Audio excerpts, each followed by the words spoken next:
রাজবাড়ীর চরাঞ্চলে এবছর মালচিং বা মাচা পদ্ধতিতে টমেটো চাষ করে ৩ গুণ বেশি লাভের আশা করছেন কৃষক।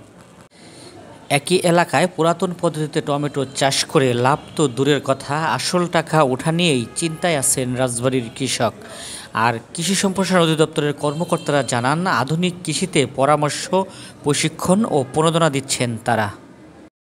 রাজবাড়ী সদর উপজেলার বরাট ইউনিয়নের গোপালবাড়ি এলাকার কৃষক মোহাম্মদ গোলাম মোস্তফা মালচিং পদ্ধতিতে এবছর ২ বিঘা জমিতে করেছেন টমেটোর চাষ।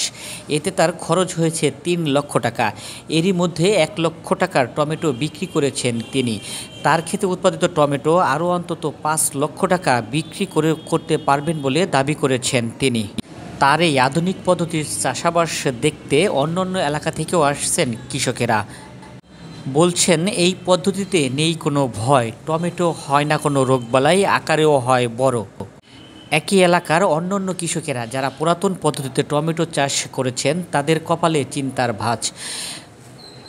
২ দফায় বৃষ্টিতে গাছ মরে যাওয়া, আবার ঘন কুয়াশায় টমেটোর আকার ছোট ও পচন ধরায় আসল টাকা ওঠা নিয়েই চিন্তায় আছেন তারা।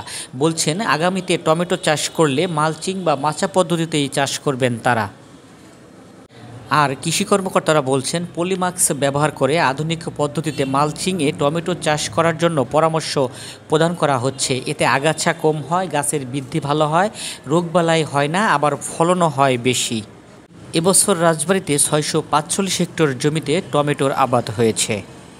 চরকনাশন আর কি, এইখানে টমেটো মোটামুটি ভালো লাগাইছে, কিন্তু টমেটোতে পয়সা পায়নি এবং আকারে ছোটো হয়েছে টমেটো আবহাওয়ার কারণে। এবার মনে হয় না টমেটো চাষিরা লাভ করতে পারবে। দৌলতে পারে একবার কারণ বাজার যা খরচ আপনার হলো ভালো, যদি ভালো হয় তাহলে ২০০ মন হয়, মানে ২০০-৪০০ মন হয় আর কি। আর এমনিতে যদি না হয় তাহলে ওর কোনো শেষের কোনো গল্প নাই। মানে যদি লাভ হয়, যদি ভালো ফসল হয় তাহলে মানে ২০০-৩০০ থেকে মন হয়, তাহলে ওই ২০০-৩০০ মন হলে আমাদের কিছু লাভ হয়, আর না হলে লস হয়।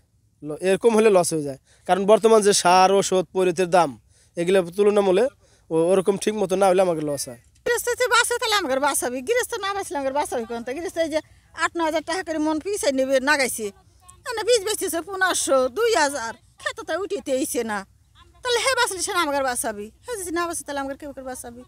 এবার টমেটোর তো অনেক অবস্থা, টমেটো কেমন হয়েছে বলেন তো একটু। টমেটো গাছ ৩-৪ বার মরে গেছে, নাগাইছে খালি মরে গেছে, মরে গেলে ফেরে তারপর আবার ফিরে চারা কিনে এনে না নাগাইছে, চিড়িয়াখানা নাগাইছে, নাগাই রে এই যে কেবল এটা করে ছিটতেছি, তাহলে তো হাসতে যা, তাহলে হে বাঁচবি কেউ করে? হ্যাঁ, যদি এই দাম বেশি ভরতে তাহলে আমাকে ৫০০ টাকা করে হে দাম দিতে, হ্যাঁ বেশি ভরতেছে না, হ্যাঁ বাঁচতেছে না, আমাকে তো ৪০০ টাকা ধরা দিতেছে।